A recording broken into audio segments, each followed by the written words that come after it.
Welcome back to the Inspiring Leadership Book Club. I'm Andrew Cohn.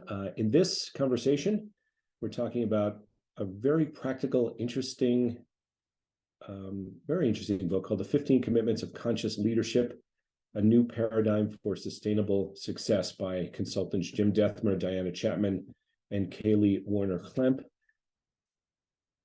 There is a lot in this book. I'm going to highlight certain things that I believe are most important, and I'll even share a little bit about how I used the book with a client engagement last week. But there are indeed 15 commitments. I'll go through each of the 15 as I understand them, as described in the book. And just again to point out, there's a lot here. It's really a manual for conscious living and for living in a mature way. That's my word, not theirs, but I think it really it works in describing this book. So let's get into it. At the core of the model that these authors are presenting and their framework is there is a line, and above the line, when we are operating above the line, above the surface, we're in a place of awareness. It's a place when we are open and curious and committed to learning. Alternatively, at any given time, we might be below the line, less conscious, closed, defensive, and committed to being right. Now, there's nothing wrong with being right. The issue is when we are committed and driven to be right, as opposed to being curious or learning something or being kind or being productive. When being right becomes the primary motivator, we can get into problems. And that's consistent with some other books we've talked about in this book club and other approaches where we're talking about fixed mindset or judger mindset. That is when we prioritize being right as opposed to being loving or being kind or being effective. So there's, anyway, as I said, a lot here on above the line and below the line. And the important thing that the authors talk about, and I love the way they put this, is that awareness is key. So knowing that I am below the line is even more significant than being below the line, because the awareness then gives me the choice and the ability to make a shift. And shift is a word that they use often in this book as what they call the master skill of conscious leaders. The master skill, because once we're aware, we can purposefully and deliberately choose to make a shift to behaviors or mindsets or ways of thinking or physical adjustments, and they talk about that as well, that are above the line, more conscious, more aware, more deliberate of how do we want to be? How do we want to be in this moment? By the way, in terms of the use of the word leaders, the authors don't define leaders and leadership. I have no quarrel with that, but what they refer to as effective leadership behavior, I would call effective life behavior and just operating in the world. I suspect that they have a very broad definition of leadership, given the open tone of this book, but they may say leaders and I may say leaders in the course of sharing their content with you, but it really is all of us in any type of situation. And one thing before I get to the 15 commitments, when they talk about commitments of conscious leadership, actually, I'm going to hold on that.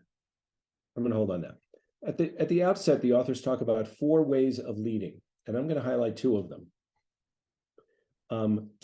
So what they call to me and by me. So the first one is life is happening to me, right? Which is a victim mindset.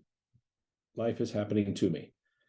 That's the definition of being below the line. I'm unaware, things are happening to me, as opposed to I make my life happen. I am in control of what's happening, or at least I'm in charge of what's happening. Life happens by me. And that shift of to me to by me is the shift from below the line to above the line. And it's a little bit heady. There's a third and fourth way of leading, which I'm not even going to discuss too much here. The third way is life happens through me, which is I'm cooperating with what's happening. And the fourth is life happens as me, which is really a deeper, higher level oneness, non-duality, essentially, well, actually, spiritual point of view. And in fact, this model comes from the Reverend Michael Beckwith at the Agape Spiritual Center in Southern California, which is a wonderful place to be and wonderful learning center. But they frame this to me, to by me shift as really core and refer to it throughout the book, which is a reason I'm just teeing it up here at the beginning. So rather than saying life happens to me, we could say my life happens, and what happens in my life happens by me. And they describe that as a very, very critical shift in leadership from the first to the second. So let's dive into the 15 commitments. The first two, I would say, are by far more important than the others. If the authors ever listen to this, I'm going to get some email, and that's okay. But as I see it, these two really are core. The first is taking radical responsibility. So when we are above the line, I commit to taking radical responsibility for the circumstances of my life and for my physical, mental, emotional, and spiritual well-being. And I commit to supporting others to take full responsibility for their lives. So this is player mindset. This is protagonist mindset. It's a commitment to live taking responsibility for what happens in my life. Alternatively, if I'm living below the line, then I commit to blaming others and myself for what's wrong in the world. I commit to being a victim, a villain, or a hero, and taking more than 100% responsibility or less than 100% responsibility. So two things here. First, it's interesting that I commit to below the line here. I commit to being a victim, villain, or hero. So this notion of if I'm a hero and I take more than my share of responsibility, then I'm being a victim. Then I'm being a victim because ultimately that leads to resentment. It's an imbalance, and I'm not taking responsibility for truly what's mine. I may be taking responsibility for what somebody else's as well. And if I operate from a diving catch consciousness of saving the day all the time, that's below the line, according to what these authors are saying, and I would agree. The other thing I'd say about the language here is the use of the word commitment. So I commit to blaming others. Well, I don't think anybody would ever make a declaration like that. But they talk about commitment as a statement of what is. If somebody were watching my behavior, they would say, oh, I'm committed to something because that's what I'm doing. So the way they talk about commitment is what I'm actually doing, what the actions support. It doesn't necessarily mean that I've stated a commitment or declared something like that. It's really, what am I demonstrating? That's how they use the word commitment. So I just want to point that out here before we go any further. Also, with respect to all of these agreements, similarly to the way they use the word commitment, is they talk about how you can tell what kind of a leader you are and what kind of a culture you're creating by paying attention to the kind of questions that you ask. So in the case of the first commitment, taking radical responsibility, are you asking questions that suggest blame or questions that suggest personal responsibility or learning? And in fact, each chapter ends with a series of questions that can help direct us towards the above the line place with respect to each of the 15 commitments. And I think those questions at the end of the chapters are all quite good. And another point with respect to shifting from below to above the line, and I'm going to go to the book here to read this section, is that we all operate and find ourselves below the line at times. We all, we're not perfect. We're off the mark. We say we want to operate in a certain way and live a certain way, and we fall short. We're human beings. That's the way it is. And the way they describe it, this is not to say that conscious leaders don't go below the line and get defensive, closed, and invested in being right. They do. But contrary to unconscious leaders, conscious leaders regularly interrupt this natural reactivity. That means they take a moment to pause and breathe, literally take a conscious breath, and ask themselves this important question: where am I right now, above or below the line? So these leaders are committed to self-awareness. If they recognize that they have become reactive and below the line, they don't shame or blame themselves or others. Actually, the first thing they do is accept themselves for being where they are. One breath of acceptance for what is true is essential. And in fact, awareness and acceptance are the first two steps of all transformation. I think that's just really elegant and lovely the way they put that. And so important to note that we all operate and find ourselves below the line at times. The question is, what do we do then? Commitment number 2, learning through curiosity. I commit to growing in self-awareness. I commit to regarding every interaction as an opportunity to learn. I commit to curiosity as a path to rapid learning. Alternatively, if I'm below the line, I commit to being right and to seeing the situation as something that is happening to me. There's that language again. I commit to being defensive, especially when I'm certain that I'm right. One thing the authors point out in talking about this dichotomy here above the line with learning through curiosity is that it's primarily about self-awareness and learning agility, being willing to get off of our position and be open and curious. Be open and curious. And this notion of shifting, once we find ourselves below the line and we decide to make a shift and we take action on it, that shifting they describe can be very subtle but very deliberate, and often manifested by conscious breathing and by shifting our posture, bringing in a little bit of Amy Cuddy, perhaps, but conscious breathing and deliberately adjusting our posture. Once we do those two things, we're able to shift our behaviors much more easily, which I think is interesting and very, very practical. And that's discussed in this section around commitment number 2. So taking radical responsibility and learning through curiosity, I think, are maybe the big two, but let's continue and see what you think. Commitment 3, feeling all feelings. I commit to feeling my feelings all the way through to completion. They come, and I locate them in my body, and then move, breathe, and vocalize them so they release all the way through. Perhaps there are some actors on the line who may have some comments about this.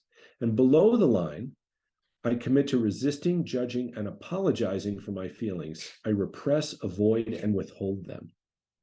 It's a theme throughout this book that in the corporate world, feelings are discarded, they are buried, they are shamed, and we as human beings need to feel our feelings. There's a lot of information in those feelings, information about ourselves, information about what we may be perceiving about what's around us. We perceive the world often through our feelings, and we need to know those feelings, welcome those feelings, and express them. So I think it's interesting that this is number 3. It's really near the top of the list and very, very important. The way they describe it, emotions are simply sensations in the body, and they contain valuable information about how we feel and what we think. And conscious leaders locate, name, and release these feelings. By the way, when they talk about feelings all the way through to completion, they say that's typically about 60 to 90 seconds. So if we're really allowing the feelings to come through us and we experience them and label them and verbalize them or do something healthy with them, or at least not destructive, it moves pretty quickly. It's when we hold and resist and bury things that they can live for days or weeks or perhaps years. So feeling all feelings. So you could see how there's a lot here, and we can spend a lot of time talking about just this one, but we've got 12 more to go. So the first 3 are really what I would call the core 3, especially the first 2. Commitments 4 to 9 describe ways of being in the world. So commitment number 4, speaking candidly. So above the line, I commit to saying what's true for me. I commit to being a person to whom others can express themselves with candor. Below the line, I commit to withholding my truth, meaning facts, feelings, and things I imagine. That's how they describe what my truth is. And speaking in a way that allows me to try to manipulate an outcome. I commit to not listening to the other person. And they're obviously the opposite of encouraging people to speak candidly. I commit to not listening to the other person. So when they talk about saying what is true, one way the authors describe it is speaking unarguably. And let me talk about what they mean by that. So when they talk about unarguably, they talk about sharing things in a way that are, well, basically, as it says, you can't really argue with it. And by that, they mean you're not sharing judgments or opinions. What you're sharing is a thought, a feeling, and or a body sensation. So I'm having the thought that, or I think that I'm having a thought, or I feel, and to name a feeling, I feel sad, scared, angry, etc. Or in my body, I'm feeling X. In my body, I'm feeling tense. I'm feeling sore. I'm feeling closed in my body. And those three things really can't be argued with.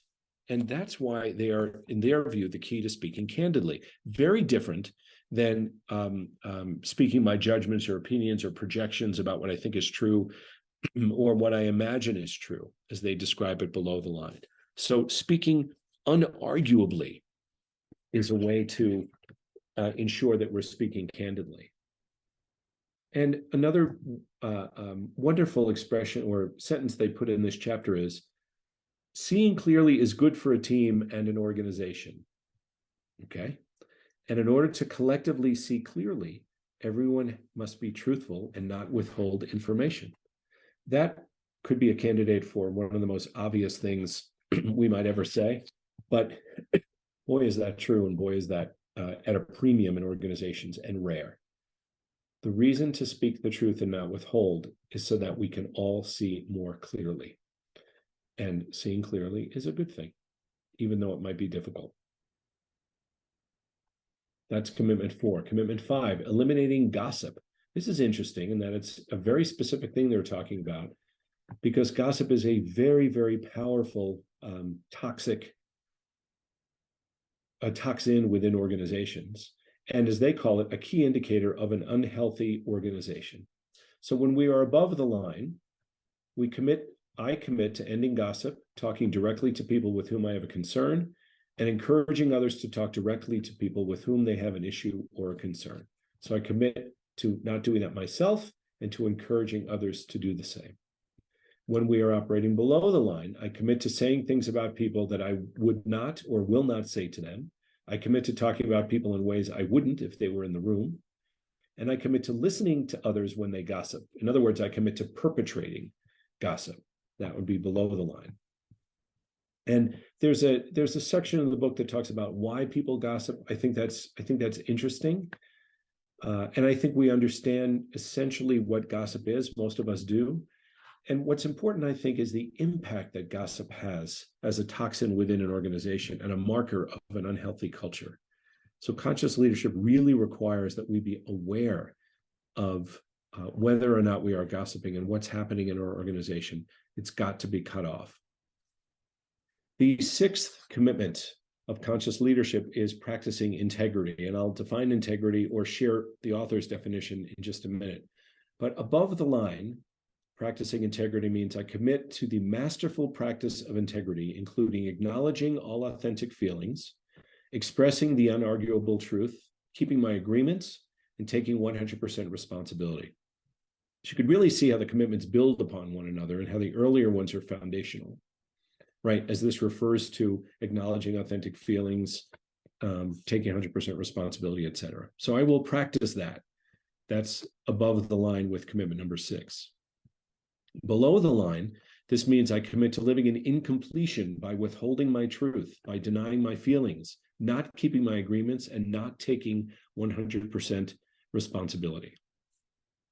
Very interesting, I think. So let's talk about briefly the 4 pillars of integrity as the authors describe it. Well, first they say integrity is wholeness. And wholeness, integrity means the unbroken flow of energy, inside-outside congruence, and being aligned about our purpose and directionality. And the 4 pillars of integrity are taking 100% responsibility, speaking authentically, feeling feelings through to completion, and impeccable agreements. Those are the 4 pillars of integrity. And the chapter, this chapter that describes this particular commitment has a breakdown of each of these, including impeccable agreements, which is material that's very clear here. It's also similar to some things that are in some other books that we've discussed. Really, really good, clear stuff. But I think it's important to note how integrity means alignment. and basically operating in a particular way with a level of excellence, and we commit to doing that. And it refers back to some other commitments about what it is that we're actually demonstrating with respect to our integrity. That's commitment number 6. As I said, there's a lot in this book. Commitment 7, generating appreciation. Interesting language, I think. I commit to living in appreciation, fully opening to both receiving and giving appreciation. Note that receiving comes first, and being willing to receive appreciation. When we're below the line and more closed, repressed, etc., not open to learning, I commit to feeling entitled to what's mine, resenting when it's not acknowledged in the way that I want. And this is a great example of when we look at the dichotomy of above or below. Wouldn't we rather be above the line? Of course we would, but it's certainly not always easy.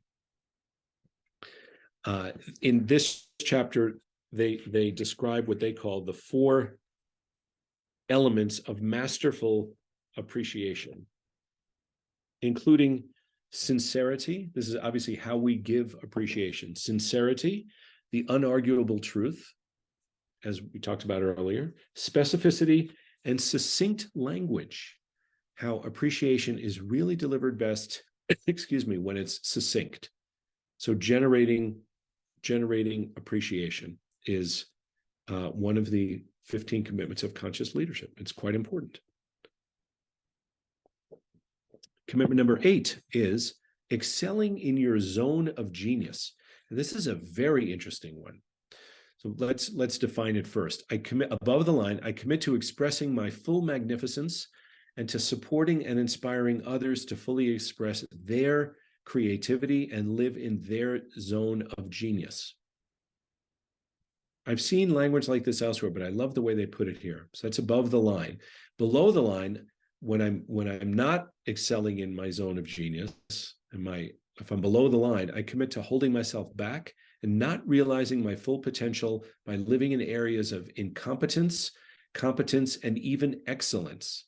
Now, this is interesting, right? So what they're saying is that even excellence is below the line, because excellence is not living in our zone of genius.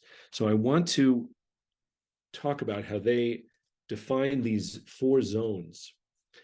The 4 zones of performance and the way we operate. The first is a zone of incompetence.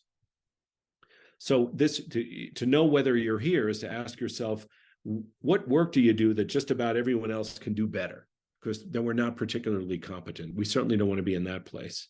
So that's one zone, a zone of incompetence. The second zone is the zone of competence. Okay. And a key question here would be, what work do you do well, but it doesn't feel satisfying? Or what work do you do that others can do just as well or better? So that's a zone of competence. I'm okay, but others can do it better, and it doesn't do much for me. The third zone is the zone of excellence, as alluded to in the below the line statement here. The zone of excellence, we might think about, what do I do better than just about anybody else? Or what do I consistently get positive feedback about in my work and in my life? I could do excellent work. We could do excellent work, but that's not how they describe, that's not in our zone of genius. Our zone of genius is, what work do you so love doing that it doesn't seem like work? And which aspects of your work generate the highest ratio of positive results compared to time and energy spent? So what can we do most efficiently? And what doesn't feel like work? That's the zone of genius. And the commitment here is to live in that zone, to pursue that zone, and to support others to fully express their creativity and live in their zone of genius. So it's not enough to be competent and to do well, but what the commitment here is to be in a state of flow, doesn't feel like work, and something that truly lights us up. This connects a little bit to some of the ideas, for example, in How to Find Your Mission in Life and some other books related to doing work that's on purpose. So I think it's a very interesting commitment. I love that they included it here.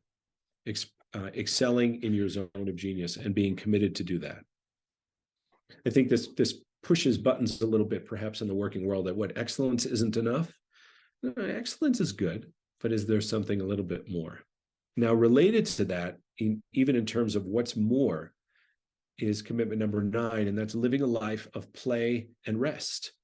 So above the line, I commit to creating a life of play, improvisation, and laughter. I commit to seeing all life unfold easily and effortlessly. I commit to maximizing my energy by honoring rest, renewal, and rhythm. I like those 3 R's: rest, renewal, and rhythm. And below the line, I commit to seeing my life as serious. It requires hard work, effort, and struggle. I see play and rest as distractions from effectiveness and efficiency. Even in that language, I feel like I have to read it with a certain tone. And in the book, they talk about how this is the one that gets the most pushback, because especially in the Western world, we see play and rest as a distraction, work, work, work. But they point out that organizations that take breaks to rest and play are actually more productive and more creative. Energy is maximized when renewal, rest, and personal rhythms are honored. And I would agree with that. So circle back to another book we discussed in this podcast called Thrive by Arianna Huffington, and the need for us to rest and renew and recharge. That living a life of play and rest is living well and living most productively. This is not an alternative to being productive. It's a requirement of being productive in the way they put it. So I love this commitment being included here, because I do think it's quite useful. And some of the other ones can feel almost tactical, and this one gives us a sense of, hey, let's put things in perspective. So that's commitment 9. And the next 3 commitments, 10 through 12, are what they call worldviews underlying behaviors of conscious leadership. So commitment 10 is exploring the opposite. I commit to seeing that the opposite of my story is as true or truer than my original story. I recognize that I interpret the world around me and I give my stories meaning. This is interesting. In other words, I commit to questioning my own thinking and getting off of my own opinion as truth. Below the line, I commit to believing my stories and the meaning I give them as the truth. As they put it, conscious leaders take responsibility for being the labeler of life. That life just happens. Things happen. Not necessarily to me, I don't mean that, but things happen. Things occur. People do things. How I label it is really up to me. So conscious leaders take responsibility for being the labeler of life, and they learn to question all the labels they put on their experiences. So I commit to exploring the opposite, to questioning my own thinking, to not believing everything that I think. And in this chapter, they talk at length about the work of Byron Katie. And if you're familiar with her work, it really is the work, capital T, capital W, and the questions that we ask ourselves to really to question our own thinking and not believe everything we think. So exploring the opposite is an important commitment to conscious leadership. That's commitment number 10. Commitment 11, sourcing approval, control, and security. Sourcing approval, control, and security. So when we're above the line here, I commit to being the source of my approval, control, and security. In other words, not looking for it out in the world, not demanding approval, control, and security from sources out in the world. This is a life skill. This is not simply a leadership capability, in my view. This is where I say it's not just about leadership, other than more broadly how we lead ourselves in our lives. And below the line, I commit to living from the belief that my approval, control, and security come from the outside, from people, circumstances, and conditions. And in this chapter, they talk, among other chapters as well, about the role that fear plays in a lot of human behavior that causes us to do a number of things. So we go out in the world and we hunt for approval, control, and security when it doesn't exist out there. And so a commitment to conscious leadership is to live above the line and to be the source of that approval, control, and security, to create it and develop that within ourselves. A very powerful, almost philosophical commitment, very important. And similarly, another almost philosophical commitment is number 12, which is having enough of everything. Because they talk about how the source of so much discontent and poor decision-making, et cetera, is a belief that we don't have enough. So when we're above the line here with commitment 12, I commit to experiencing that I have enough of everything, including time, money, love, energy, space, resources, etc. And note the use of the word experiencing here. It's not just I commit to knowing or I commit to understanding that I have enough of everything. It's I commit to experiencing that I do. I really appreciate the use of this word here because it's a different tone to include it that way. So I commit to experiencing that I have enough of everything. Alternatively, when I'm below the line, I commit to a scarcity mentality, choosing to see that there's not enough, quote unquote, for me and others in the world. And therefore, I have to be conscious of making sure I get and preserve what is mine. It's a lack consciousness. And what they're saying here, and I appreciate this point of view, that to live unconsciously is to live in a world of lack.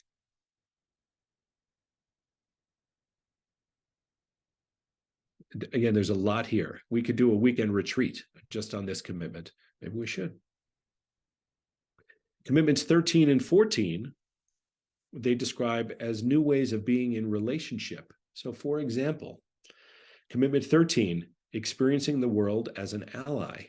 I commit to seeing all people and circumstances as allies that are perfectly suited to help me learn the most important things for my growth. This is a learning orientation. This is very, very similar, of course, to commitment number 2 on learning through curiosity. But this is even more specific, and this is really ninja stuff, I think. It's experiencing the world as an ally. So seeing all people and circumstances as allies that are here to support me in my learning and growth. Really a true learning orientation. When we're below the line, I commit to seeing I commit to seeing other people and circumstances as obstacles and impediments to getting what I most want. So they're not saying that life is not without challenge. In fact, they point out, remember the challenge, which is supportive pressure. Isn't that an interesting way to look at challenge? It's pressure in our lives, but it's supportive pressure. That's a catalyst for learning, change, and growth. It challenges the leader to fulfill her potential and live in her full magnificence. So life can be difficult, and it is designed to help me grow. And to live consciously is to be aware of the world as an ally. And I think very interestingly, they said, other people don't even have to consciously commit to being your ally. Somebody could have it out for you. But if you are committed to experiencing them in that way, they are always instrumental to your growth. So this could be if you've got a rival, for example, or even somebody who plays dirty or cheats or whatever, and is your rival. They can be an ally if we see them that way. So experiencing the world as an ally is commitment 13. Very, very interesting, I think. And another way of being in relationship, as they describe it, in this case with the world, number 13, but number 14, in relationship with solutions. So creating win for all solutions is commitment 14. I commit to creating win for all solutions, meaning win for me, for the other person, for the organization, and for the whole, for whatever issues, problems, concerns, or opportunities life gives me. So win for all solutions. So I think this is their take on win-win, but it's really win for all. It's not just me and you, but me and you, the organization, and the whole, to the extent that could be greater than the organization.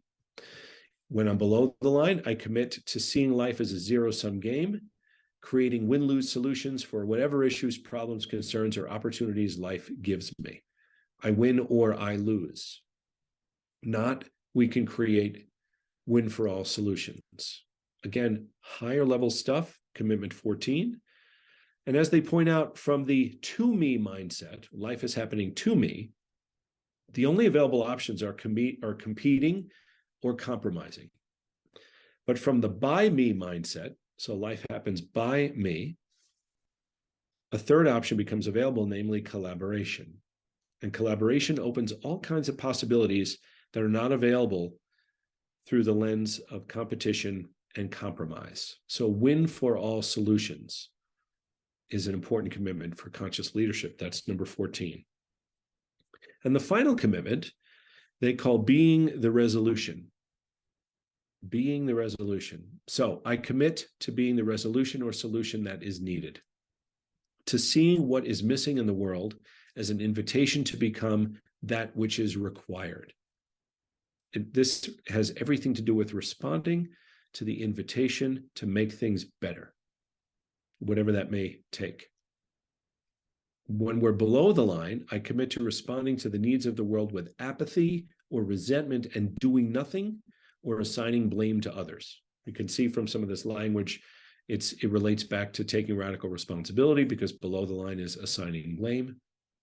But this is largely about showing up and doing what's needed, and really describing it in a way that's it's a philosophical and overarching choice that we may make, to be the resolution, to step in and do what's needed. And do what's needed. As they say, conscious leaders recognize what's missing in the world, and they view that as an invitation to become what's needed. And the key is willingness. And willingness means saying yes to the questions about each of the 15 commitments. And let me share some of these questions here, because they have a lovely list of questions here that help guide us to above the line. So I'm going to read, I think I'm going to read 15 questions here. They're not numbered, but I believe there are 15. So if you think of an issue in your life, one that you believe you want to change, and see if you can answer each of these questions with what they call a whole body yes. Because this determines, are we willing to change? Are we willing to take 100% responsibility, not more or less than 100% responsibility for this issue? Are you willing to stop blaming and criticizing others and yourself? That's essentially commitment number one. Are you willing to let go of being right? In other words, are you more interested in learning than defending your ego? That's commitment number two. Are you willing to feel all of your authentic feelings all the way through? Commitment number three. Are you willing to reveal to others all of your withholds? Are you willing to speak unarguably? And are you willing to listen consciously to others? That's commitment four. Are you willing to stop all gossip about this issue and to clear up all past issues with all relevant parties using the clearing model? And they provide a model for clearing through gossip. That's commitment number five. Are you willing to clean up all broken agreements related to this issue? Are you willing to renegotiate all agreements related to the issue that you no longer have a whole body yes to keeping? In other words, releasing agreements that don't serve you. Are you willing to only make agreements about which you have a whole body yes and around which you have control? That is commitment 6, practicing integrity. Next question, or series of questions. Are you willing to are you willing to shift from entitlement to appreciation about this issue? Are you willing to place your attention on how this issue is here for your learning? Are you willing to let go of all past resentment and replace it with genuine appreciation? That's commitment 7. In a way, essentially, they're saying, are you willing to be grateful for what's happening? Which is quite lovely, actually.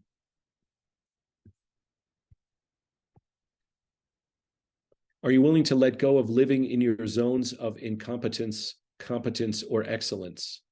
What do you need to let go of to be willing to live in your zone of genius? Are you willing to live only in your genius? That's commitment 8. Are you willing to let go of taking this issue seriously? Are you willing to treat this issue lightly and play with it? Are you willing to have this issue resolved easily and effortlessly? Are you willing to honor your rhythms of rest and renewal, of sprint and recovery around this issue? That's commitment 9. Lovely questions, I think. Regarding commitment 10, are you willing to see that the opposite of your story is as true or truer than your story? Related to commitment 11, are you willing to welcome and release all wanting of approval, control, and security? Are you willing to experience no lack of approval, control, and security? Are you willing to let go of seeking approval, control, and security from the outside? That's commitment 11. Are you willing to let go of beliefs in scarcity? Are you willing to experience that you have enough of everything? Are you willing to quit playing a zero-sum game regarding this issue? That's commitment 12. Are you willing to see that everyone and everything related to this issue are your allies? Commitment 13. Are you willing to let go of win-lose or competing and lose-lose, compromising views regarding this issue? Are you willing to create authentic win-for-all resolutions for this? This is commitment 14. And finally, regarding commitment 15, are you willing to be the resolution that you are seeking regarding this issue? Which to me sounds certainly a bit like Gandhi in terms of being the change that we want to be. So that's a beautiful set of questions near the end of the book around commitment 15 that I think summarize really how to take on all of these 15 commitments using those really nice and useful questions. And just to sum up, I would say that, as I said, it's a very practical book. There's a lot of ways to use this content. Last week, I was working with a client around this. We discussed these commitments. We teased out and prioritized the 4 commitments that we think are most useful. I know that we talked about taking 100% responsibility, to being curious, to feeling our feelings, and to speaking candidly with this particular client that they said, yeah, these are the most important. And we worked through and identified specific behaviors that show when we are above the line and show when we're below the line. And then we worked through some accountability metrics for holding ourselves accountable for being above the line. That was just one way to use this content, and there are many, many good ways. So an excellent book. I would recommend it. The 15 Commitments of Conscious Leadership, a New Paradigm for Sustainable Success. And I look forward to any comments that you might have about it.